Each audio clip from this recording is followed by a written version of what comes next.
here I was, ended up being a single mother, divorced. Living by myself and raising my daughter by myself was not easy at all. I had to know that we're not failing, we're not going backwards. Our slogan in Ghana is forward ever, backwards never. So we're moving forward. We're moving forward. Hi, I'm Lisa Wisner, the host of PowerUp Hero, a show about being the hero of your story.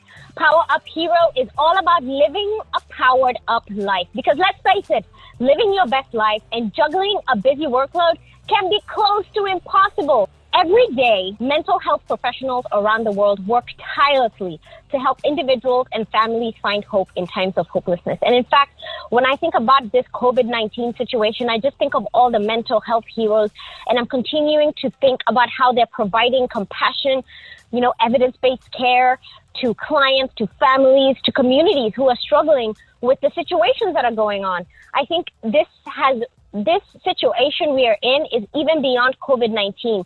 We have some issues that mental health professionals have become more pivotal in making sure that we are supported and we are able to live the life we want to live. Our guest today is a frontline worker. She is doing great work in the midst of this COVID-19 pandemic, and I am in awe of her. And in fact, I congratulate her for living this heroic life. Alimatu Sadia Nuhu is a licensed professional counselor at Masterpiece Wellness and Consulting. She's a native of Ghana and has a passion for spreading cultural awareness, not only through her wonderful smile and her warm heart, but through dance and through her profession. She promotes peace and respect within the community. She has worked with offices of international education. She has been interviewed by OWN Network, Oprah's OWN Network. She's a TED talker. She is on the TED.com website. She has been the president of African Student Organization, and I can go on and on and on.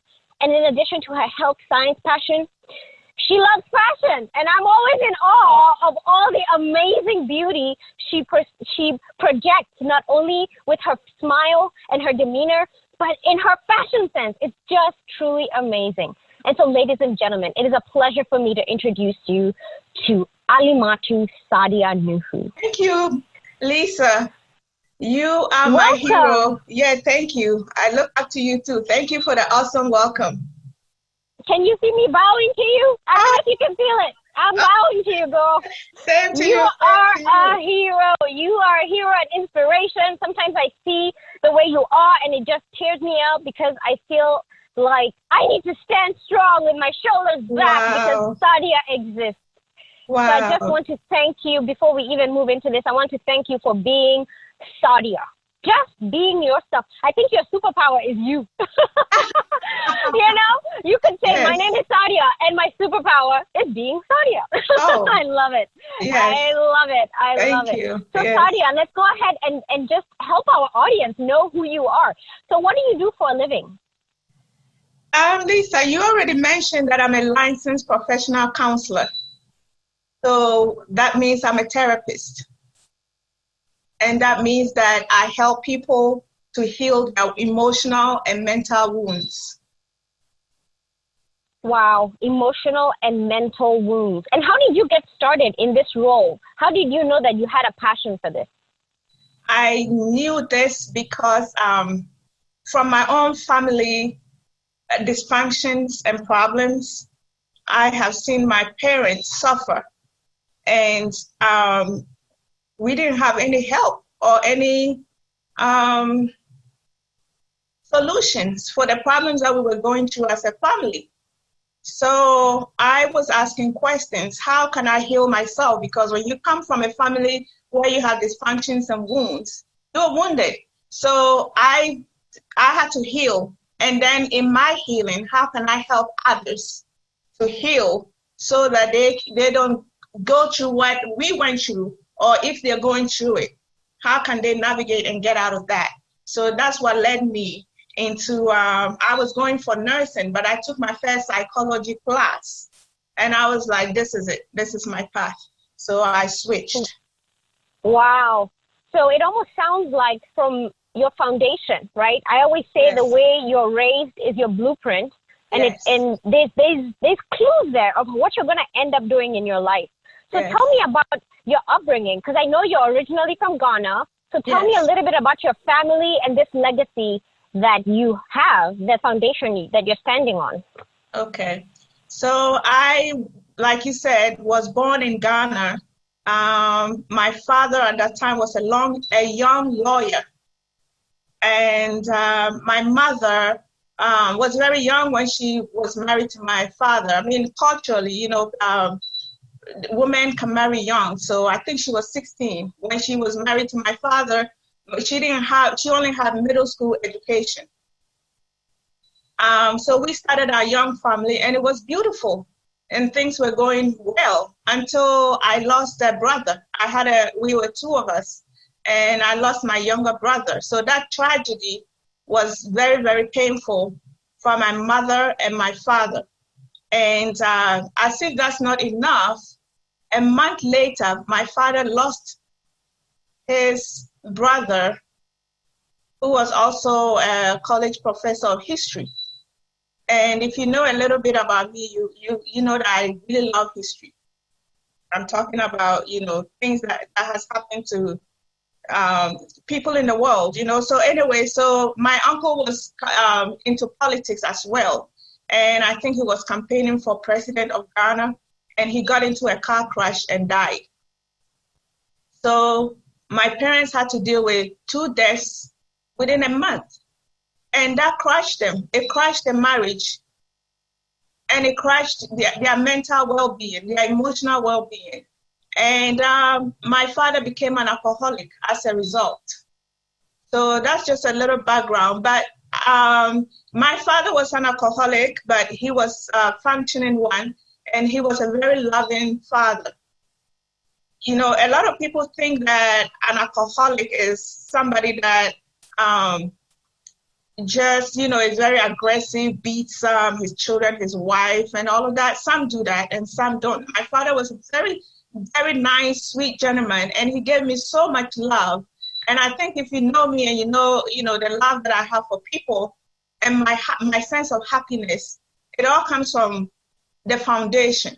My father was the best. He was my first love.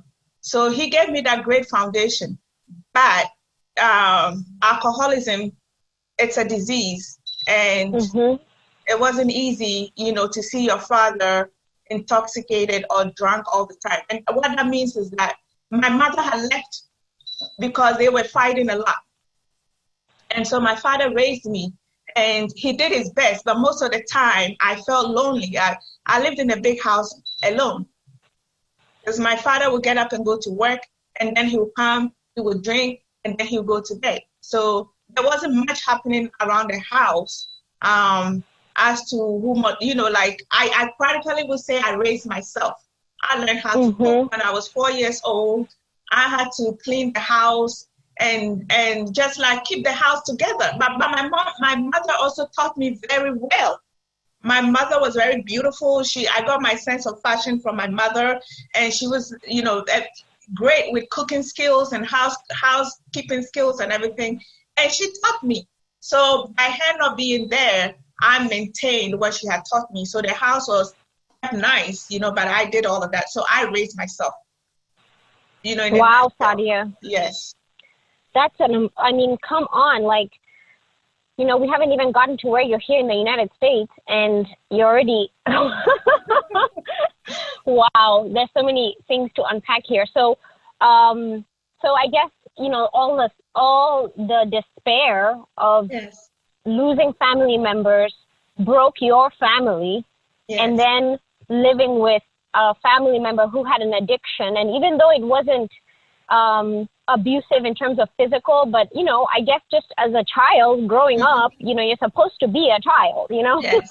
And children are supposed to just be taken care of. And so I feel like you were taking care of yourself, right? Yes. And I don't know whether this is for another episode, but I do want to talk through alcoholism in terms of functioning alcoholism, people who maybe, I've heard about it where they're alcoholics, but they're very alert and they're functioning and they're not aggressive, but they have to drink to function, you know?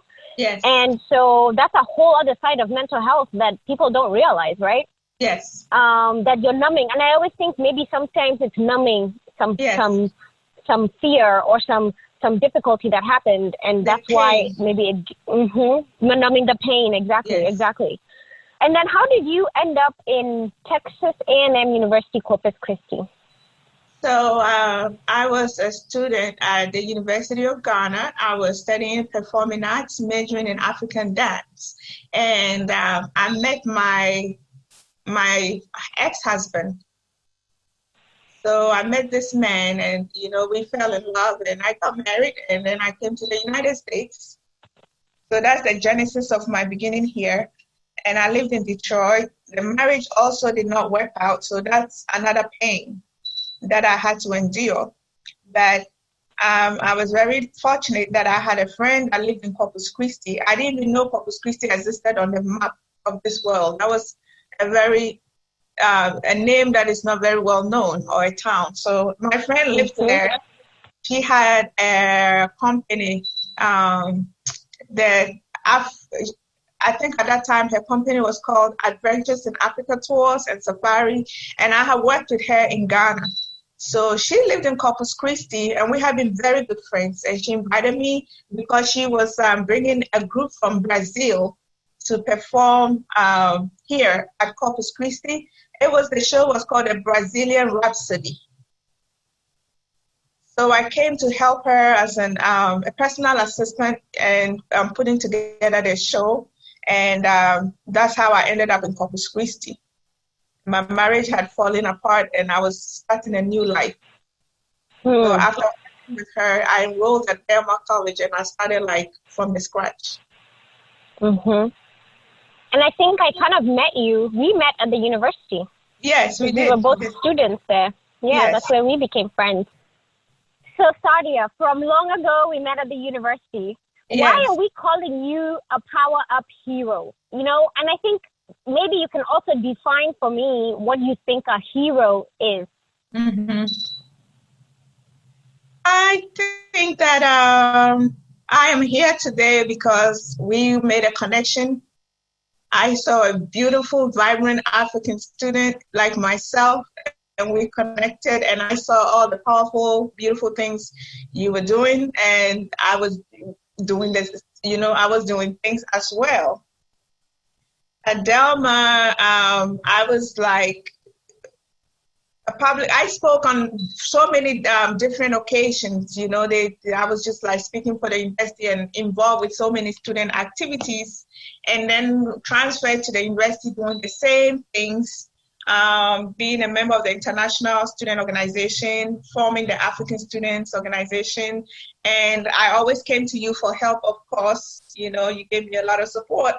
But we're here today because some of us, we don't sit back and watch life happen. We unfold. We move with life. We make things happen. So that's what I was doing. My presence at the university was making things happen and making life easier for students, especially international students who have left their families and are in a different country. Culturally, we are diverse from different cultures. So we were coming together. You have to make them feel welcome. You make them feel at home, and you introduce your culture to them so they get to know a sense of who you are while you're learning a sense of who they are. So we were forming friendships and building and molding students, for them to enjoy themselves in Corpus Christi and be part of the community. So I was doing a lot of this. I remember you just, you came on campus everybody, I'm here, and we're going to form an African Student Association. Exactly. Why don't we have one already? Almost excuse me? What are y'all doing? Wake up. In fact, you literally told us, wake up. You have no idea. And I remember sitting back thinking, how long have I been at this university? I didn't think of, oh my gosh, I didn't even see that. So you're a hero just by what you did, Thank you. So, one of the questions I always like to ask people is, when you reach this stage where somebody, anyone, can see you and say you're a hero in my eyes, do you think it's by luck, or do you think you have worked at it? I think I have worked at it. But even at working at it, I also think that it's by not luck, but if, for lack of better words, let's call it that way, or divine intervention, because there's a lot of people that work hard and they don't get recognized. So for my hard work to be seen, it's a blessing. It truly is. And, I think sometimes when people are being heroic, right? Because let's say we have a mom who takes care of her children in her house. That's behind closed doors. Nobody sees the love that's pouring from that mom or dad, right? We're getting into a step now where sometimes we have to understand that the gender roles of mom and dad no longer exist, right? Yes. So the dads and the moms just kind of do it all. And I have to tell you, nobody sees that sacrifice. Yes. And it's hard work, just as the outward work that people may see on a billboard. Even the inward work of being at home is important. So, so I think you being a hero is really about, yes, you work at it, but also the opportunities to be seen are there's not that many, right? So when you're seen, it's almost like a celebration. Yes. So as we're thinking about being a hero, I always try to think about how when you're watching a movie, think of your favorite movie, right? And who the hero was in that movie. There's got to be a journey they were on. Something happened and they said, and you in the movie was like, oh my God, how are they going to get over this, right? How are they going to overcome? I want you to think about maybe one or two challenges that you may have faced and how you overcame them in this heroic journey of your life. I would say that the major one is ending up being a single mother. It's not anything that I have bargained for. You know me, Lisa, you know me and my daughter. I do, and you guys, I never forget when you guys came to our house for celebrating your daughter's birthday. Yes, because you and her are the same birthday, right? Yeah, we are. We have the same birthday. And so, oh my gosh, that was epic. That was like so amazing. Like, I'll never forget that dinner, by the way. And I don't even know now, I've forgotten the question I asked you because you just brought me to that, But yes. Okay, so let's talk through the challenges and I'll remember what to tell you about that dinner. So tell me about the situation where you found yourself as a single mother. Yes, I find myself a single mother, and it's not anything that I had ever bargained for. Because of my background, my parents not, making it in their marriage. I wanted to be married and have a lot of children. But here I was, ended up being a single mother, divorced. Living by myself and raising my daughter by myself was not easy at all. So it was like reliving the pain of my childhood. But I had to know that we're not failing. We're not going backwards. Our slogan in Ghana is forward ever, backwards never. So we're moving forward. We're moving forward. I had to define what is my goal. I know I don't have skills that I can depend on to live a productive life. If you know what I mean? Like, some people know how to do hair, they know how to do makeup, so they can live on that. Or other things. Some people are mechanics, they're good with their hands. I didn't know any skill. I know my skill is going to school. I come from a family of intellectuals. Everybody goes to school.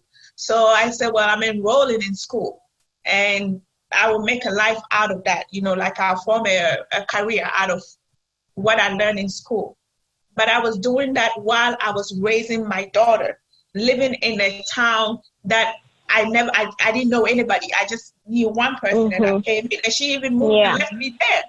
So I was on my own. Yeah. Lisa, I came there, I didn't have a car. I didn't have anything. I started from the scratch. Yeah. And I remember you coming on campus. Yes. And I remember, Sadia. I remember. We go way back, so I know, and there's so many stories that y'all just need to know are just like behind the scenes stories that we're not going to discuss right now. But you have to know that when you see a person thriving, that the challenges is probably what made them where they are at. I always say it's like I do Spartan races and I get calluses on my hands. But those calluses, even though my hands end up rough, they're the ones that help me climb the rope. Yes. And they give, like, if my hands are too soft, then it hurts when I pull myself up. But when I build calluses, it's like I'm stronger. And I think those challenges are the calluses we need. They're almost like the rocks that you put down and you stand on them like a foundation. Yes. So raising your daughter by yourself was probably, a boost, right, to your fortitude. Yes. So Sadia, imagine yourself 5 to 10 years from now. What do you see? Oh, 5 to 10 years from now, I see myself traveling around the world and making an impact in other people's lives. Women, men, children. It doesn't matter, people. Everybody needs help. I see myself traveling to places where there is chaos, war-torn zones, dramatic situation where people are really, really torn and hurting, and using my healing arts to bring, my healing arts and compassion to help them. I'm also a teacher. I'm in school now, getting my PhD in psychology, so I want to teach. So 5 years from now, yes, I want to build a mental health institution, Lisa. You do? Yes. Wow. So first of all, you're going to be Dr. Nuhu. Yes, working at that, yes. I'm working at that. And then you're going to build your own institute, right? Yes. So you're going to have a mental health institute. And then, the words Power Up actually stands for providing opportunities where everyone rises up. Okay. And so you are a Power Up hero. Okay. And can I just say that as soon as you started to say 5 to 10 years from now, this is what I want to do, I was like, okay, so I am bringing you on my team. Because that is essentially our mission. Yes. Our mission is to make sure, even though we use technology, our goal is to bridge the digital divide, and we believe that technology is the answer for community success. We believe that eliminating technology poverty could help communities become successful. People can connect more with technology. But it's important for people to also understand that, having your capacities, your mental health is really the foundation of anything else you move forward into. If you can't see clearly, if you can't visualize what you want, how are you even ever going to get there? You can't. You can't even move forward. You'll always be spinning your wheels, right? It's called like stepping forward and then coming back like, I'm not sure. Okay. Oh, I'm not sure. Being pulled back by your doubts about yourself. Yes. Fantastic. So we talked a lot about heroes, and I always believe that heroes are sometimes strong because they know where they're not strong.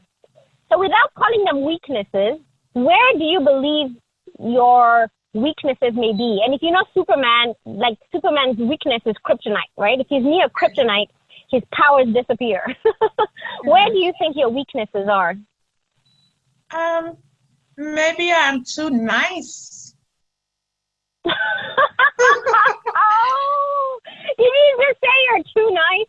Yes, maybe that's my weakness, where I am too nice, where I become very soft and I'm not assertive.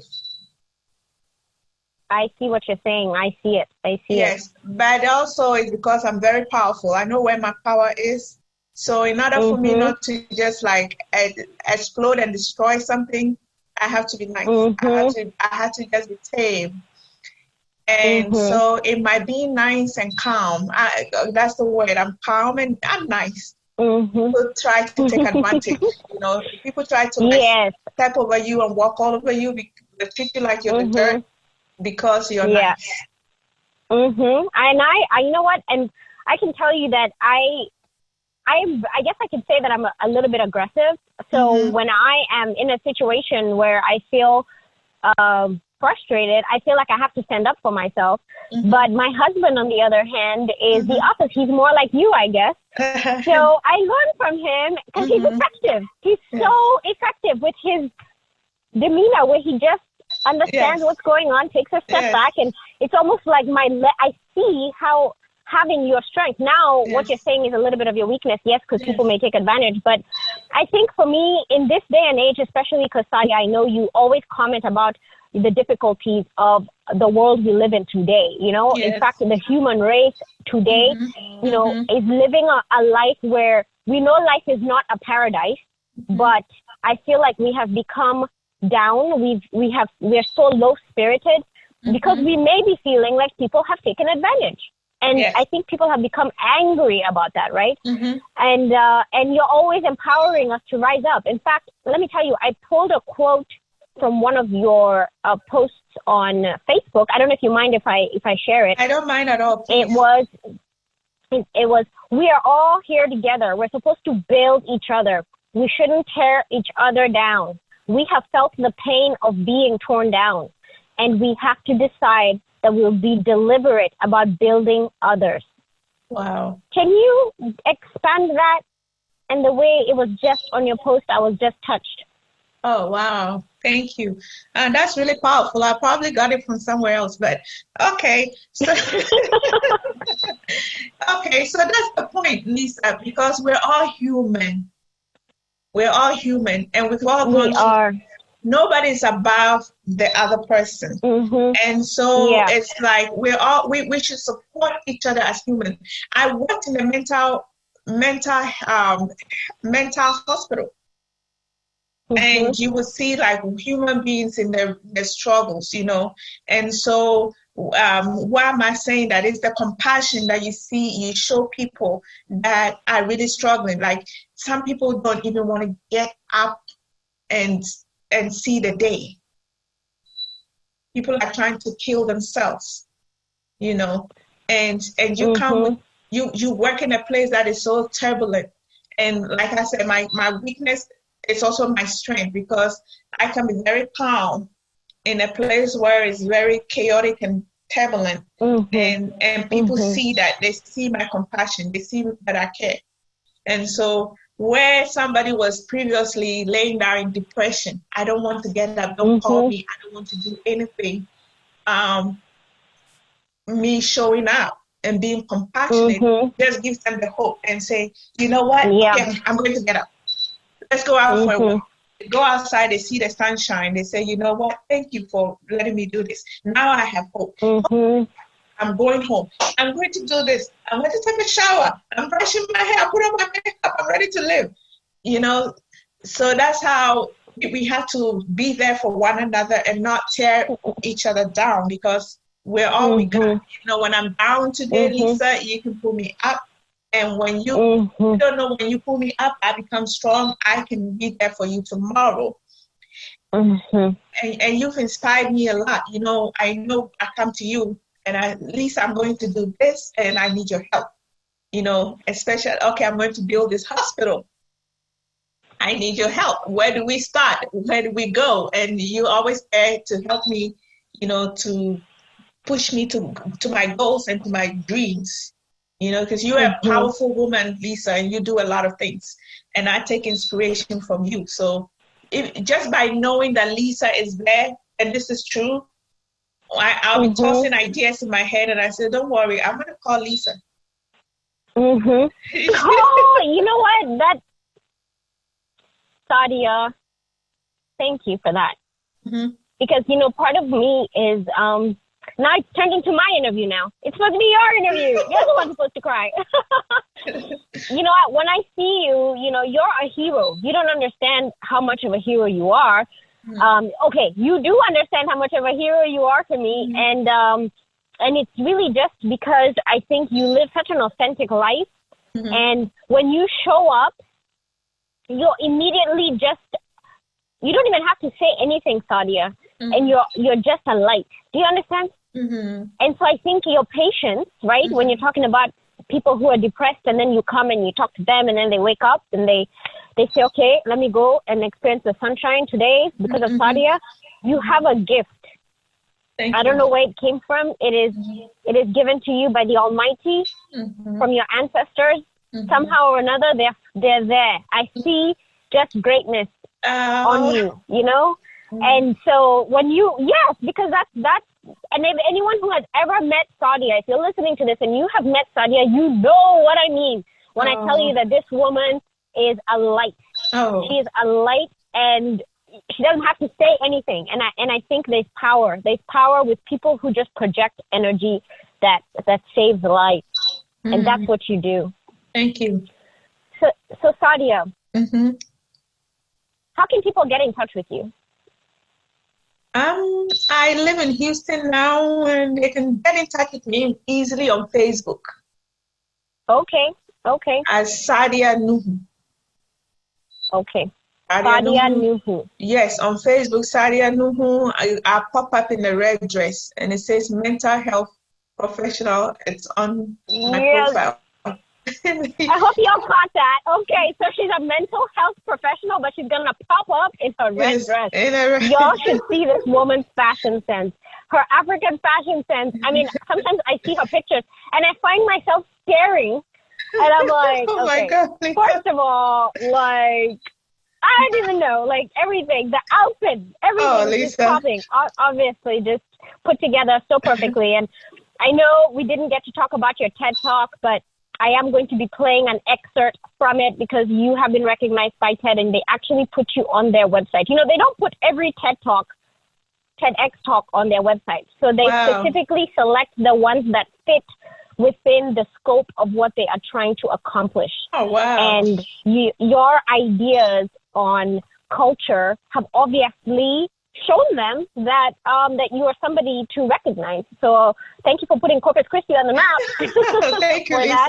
I couldn't have done it without you. You know, you were my coach. So I know, but it was all you. I think sometimes, you know, as coaches, we can't be on the field playing as strong as the players, you know? Mm-hmm. So even though I was there as your coach, it was all you. You are the one who had to go and do it. And you knocked it out of the park. It was amazing. It was truly amazing. Thank you. I am an African. That is my identity. And right now, I also identify myself as a Texan because I have been living in Texas for almost 10 years now. My identity is very important to me because I have come to learn that in life, having a positive self-image about oneself helps a person to move through this difficult journey of life. If we don't know who we are, and we don't know what our heritage and our identity is, we tend to develop difficult problems along life. And we leave people to define us and to tell us who to be and what to be. The Bible says, man, know thyself. Do you know yourself? I do. At least I know that I was not born in Texas, but I got here as fast as I could. So Sadia, how do you wake up in the morning? If you had a perfect day, what would your morning routine be? Well, thank you for that question. I think my morning routine is that I get up from my bed and I am ready to go and conquer this world. So I get up and I think I wake up at 4 a.m. I have an alarm clock set up for 4 a.m. and I put on my running shoes. I want to wake up at 4 a.m. because I want to run 10 miles before I begin my day. And if I'm not able to do the 10 miles for whatever reason, I do 5 miles and I come home.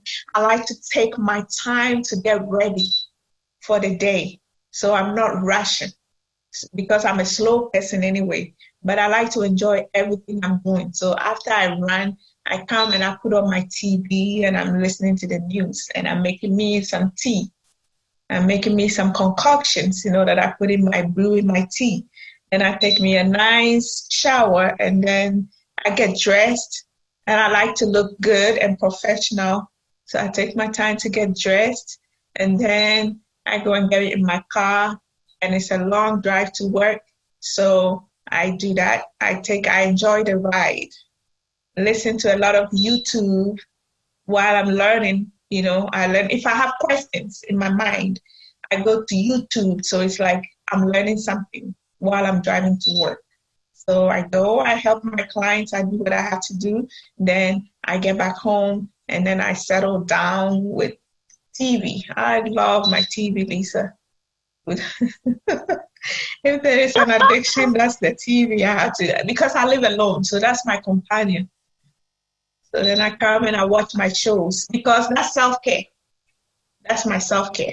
Come and unwind and watch the TV and all these shows, these talk shows that I have recorded. I get to listen to everything, learn something, and then decompress, take a shower, and go to lay down. And I have lived my day. Wow. That sounds like a beautiful day to me. Like a masterpiece day. Thank you. Awesome. Sadia, as we're talking about you being a power-up hero, who is a hero in your life? Okay. So this is not a cliche and it's not like anything, but Lisa, I would say you are my hero. Listen, we're sisters here and we're fixing each other's crowns. We're queens. We're queens and we're fixing each other's crowns, you know?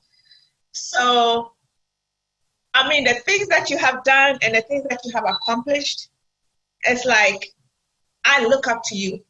I look up to you and I say, you know what, Sadia, you got some work to do. You have some work to do because it is not a competition, right? It is not a competition. No, it is not. But it is a journey. And this is like the role model who is already going on this journey. And so I see where you're going and I see what you're doing. And I have not the same things you're doing, but I have things that I want to do. So here is Lisa and she's doing it. So get up and you go do it, what you want to do. And if, like I said, if I don't know how to, and if I don't understand something, I can come to you. You know, I've come to you several times. Like, Lisa, I have an idea. I want to do this. I need your help. You understand me? So in that sense, you are my hero because I know that with Lisa being here, we will get things done. You know yourself. I mean, you know where you've been, you know the things you've done. Girl, you've been to the White House and back. Oh my God, you're talking about the White House right now. Oh my gosh. Oh, the White House. Oh, let's just breathe for the White House right now. Take a breather. Oh, anyway, Sadia, you just continue to pour into me. Thank you so much. Mm-hmm. And thank you for talking to me today. This is great. Well, I really appreciate you and I appreciate everything you stand for. And I know this is not the last conversation. I have multiple topics that I need to talk to you about. So this is just a good overview about Sadia. Mm-hmm. So y'all need to know that she will be back. Mm-hmm. We are going to be talking specifics about specific topics. You've already just planted seeds in my mind about topics that I think people need to hear about. Okay. So yes, you will be back. Thank you. Thank you so much. If you want to find out more about the Power Up hero we just interviewed, go to our podcast page, which is poweruphero.org. And if you want to tell us your story, visit poweruphero.org. We want you on the show. We want your positive attitude, your commitment to being a hero in our community. And again, that website is poweruphero.org. I am so excited for you to be joining me on this podcast journey so you can power up your life to live to your fullest potential. Once again, I'm Lisa Wisner. Be sure to subscribe to Power Up Hero on Spotify, Apple Podcast, iHeartRadio, SoundCloud, Stitcher, everywhere and anywhere you tune in to your podcasts. We hope you will be educated, inspired, and encouraged to be a hero for the community that we serve, for the teams that we serve with, for the families and friends that we come in contact with, for our own careers, for ourselves, because the world needs heroes today more than ever before. Make it a Powered Up Day. Since 2010, PowerUp.org has been dedicated to giving the gift of education by ensuring that all children, especially those at risk of being left behind, have the resources and the opportunities they need to grow up healthy and live productive lives. We want to remind listeners that the information provided in this show is strictly for informational purposes and is not intended as a substitute for advice from a professional. Some content contains discussions of traumatic health experiences. If you need support at any time, please call the National Suicide Prevention Hotline at 1-800-273-TALK or text HOME to 741-741. During this time of social distancing and self-quarantine, we hope that listening to heroic stories and optimizing ideas can help us feel more connected to each other. Our mission of eliminating technology poverty through education is fulfilled by you. We reach over 5,000 students each year, and we are able to reach more because of your help. Teaching technology and life skills is a game changer for our future. And by listening to this show, you are helping us continue to fund our work with students, educators, and community partners around the globe. Visit PowerUp.org to find out how you are helping bridge the digital divide. From all of us, we hope you and your loved ones are staying safe and healthy.